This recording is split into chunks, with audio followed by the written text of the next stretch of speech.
Hey everybody, I'm Norris with the Norris Group. It is Friday, September 15th, and did you hear where boomers are moving? That and much more as we cover the biggest headlines in real estate.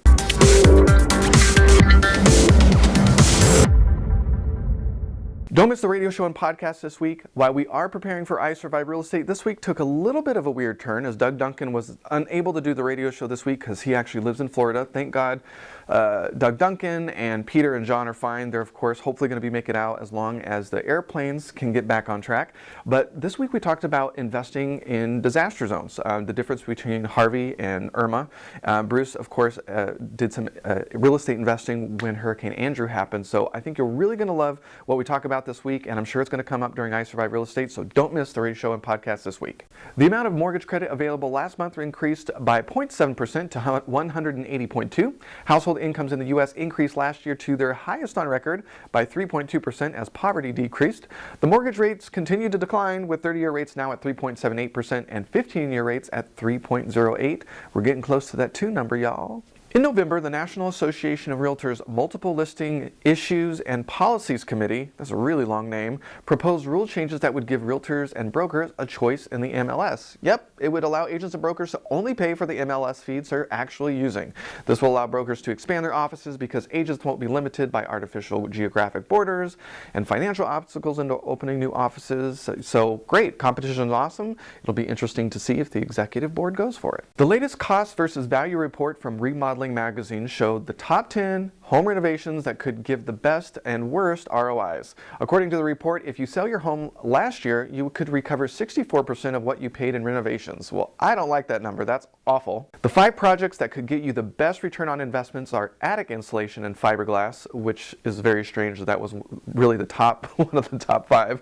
Manufactured stone veneer, garage doors, steel entry doors, and upscale garage doors. So interesting that those return on investments are some of the best projects.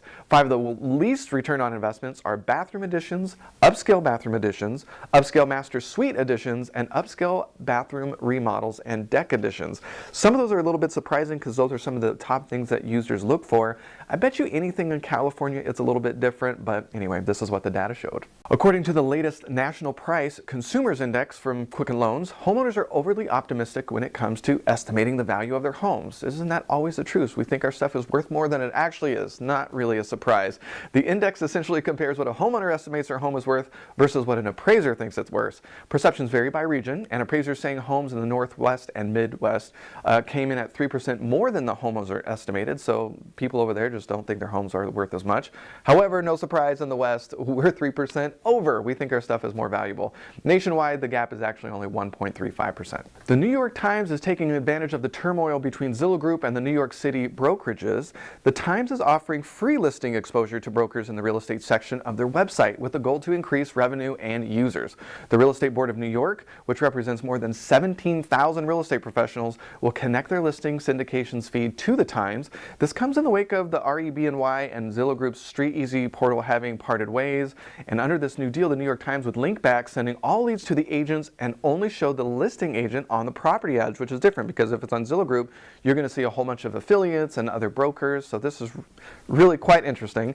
It just goes to show that content is king, and he who has the best content is going to get the most clicks. So I'm super interested in this and going to be following this and see what some of the other players are going to do because of it. The CFPB has issued a no action letter to Upstart Network, a company that uses alternative data in credit and pricing decisions. So this means it will not hold the company to the same standards of regulation as the Equal Credit Opportunity Act, which is sort of really interesting. So in exchange, Upstart will report how it decides which loans to approve and how it mitigates risks to the consumers. The CFPB wants to know if it would expand access to credit in traditionally underserved communities and how alternative data might be used by other companies to provide innovative consumer-friendly policies. Alternative data could include things like mobile phone bill payments, rent, electronic deposits, and withdrawals.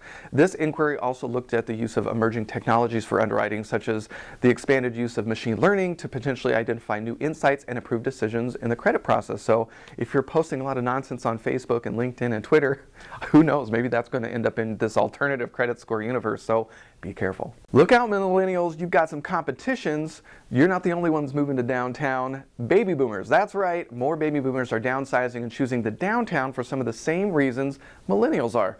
Being more and more active in their 60s, they want to be closer to entertainment and amenities, and downtowns have it all. Part-time jobs, shopping centers, healthcare, and recreational activities.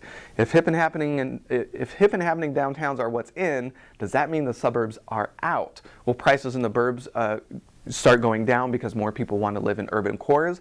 I would love to know what you have to think. If you're on YouTube, please leave a comment below and don't forget to like the video and subscribe to the channel so you don't miss a beat. If you're on Facebook, please don't forget to not only like the Norris Group page, but don't forget to add us to your See First list and with notifications on. Leave your comments below the video. And if we missed something, share the story on our comment sections on either YouTube or Facebook, and we'll make sure to include it on our blog at thenorrisgroup.com/blog. Upcoming events, September 16th, cashing in on a boom. Tomorrow, I am actually flying out in just a few hours. We'll be doing Investing in Quadrant 4 with Bruce Norris up in Northern California. This is where we cover the strategies working right now in the California market and where investors are finding deals. September 19th, you'll catch me in the Temecula area with Technology Trends in Real Estate with the Southern Riverside County Young Professionals Network. September 22nd, I Survived Real Estate next Friday at 7 p.m. A live feed will be going out via Housing Wire. You can always check out isurviverealestate.com under the video tab, and I'll post not just the program to follow along of who's there and our awesome sponsors and the speakers' bios, but the timing of the event. But it starts at 7. This feed will start at 7 p.m. Pacific Standard Time. October 7th, 10 life-changing days of a real estate investor will be back up in Northern California one more time this year at the San Francisco Bay Summit, so you won't want to miss that. And all the details are on our new website. Thank you for being patient. We've been launching a new website this week. If you find any bugs, please let us know. We're trying to fix everything. It was a huge move into a different platform. However, for more information on fix and flip hard money loans, buy and hold hard money loans, or new construction loans, check out thenorrisgroup.com. We've got rates starting at just 6.9%. For more information on passive investing with trust deeds, check out tngtrustdeeds.com. With that, have a fantastic weekend, and we'll see you next week.